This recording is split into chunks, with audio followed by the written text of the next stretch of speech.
So this video is on Pythagoras and trigonometry. If I were you, I would actually have a go at the Kahoot quiz first. So just follow the link below to do that. So this is the answers really if you get a bit stuck.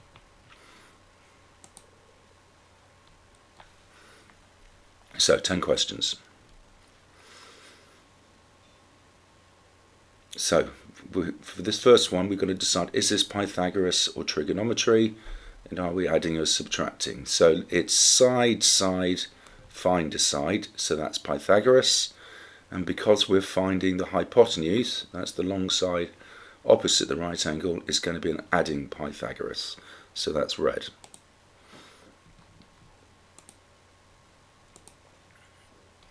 Now, it's question 2 is going to be, what is your first line of workings for this question? So the way Pythagoras works, it's the squares that add up to equal the squared other side. So basically it's going to be x squared equals 7 squared plus 4 squared. So it's this one here. Okay, so 7 squared plus 4 squared, that's both the shorter sides being squared. When you add together those squares, that equals the hypotenuse squared. So just be careful you've gone for green and not for blue.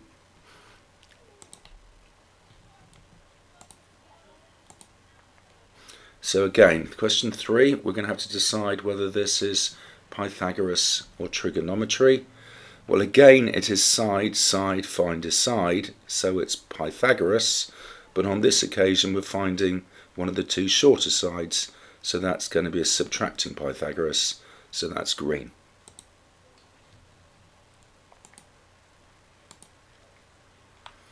So, having decided that it's a subtracting Pythagoras, our first line of working is going to be x squared equals 7 squared, take away 4 squared.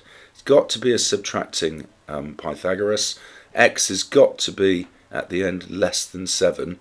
So in order to do that, some taking away is going to be involved.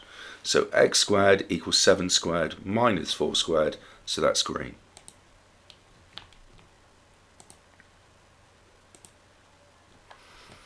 So question 5, we've got to decide whether this is Pythagoras or trigonometry. Now this is different. Now we've got angles being involved, other than the right angle, because obviously both Pythagoras and trig have right angle triangles. So this is going to be trigonometry. And we're considering it from the point of view of being over at the angle. That side is opposite to us, that side is adjacent to us, so that's going to be tan, because tan is opposite divided by adjacent, so that's going to be the blue answer.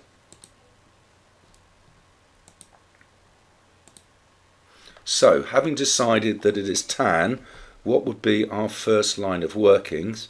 Well, having decided, so tan we've decided upon in the last question, so it's tan. What always follows the chosen ratio, be it sin, cos or tan, is the angle. So it's going to be tan 31 on the left hand side equaling something. And then make sure you get the ratio on the right hand side the right way around. It's opposite divided by adjacent. So it's got to be x divided by 8. So that's the blue answer.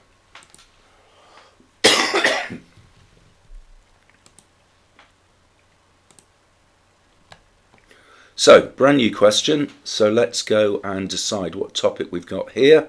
So this time we're picturing ourselves up here at the top. This side is adjacent to us. This side is the hypotenuse. Adjacent over hypotenuse is cos. So this is going to be trigonometry using cosine.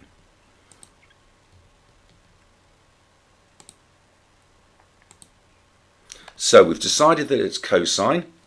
So having decided that, we've now got to decide our first line of working. So cosine 41, because it's always the angle that goes next on the left hand side, equals, well, it's adjacent divided by hypotenuse, so that's x divided by 12.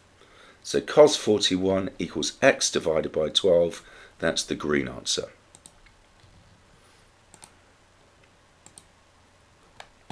And question 9, again, let's start off by spotting which topic we're doing here.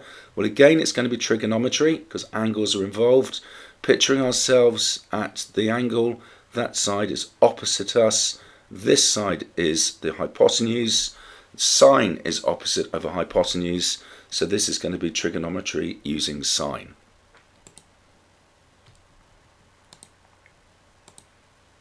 So we've decided that it is sine. So having decided that, what's our first line of workings? Well, the angle always comes next, so sine 72 equals, and for sine it is opposite divided by hypotenuse, so that's going to be 10 divided by x. So sine 72 equals 10 divided by x, so that's the green answer.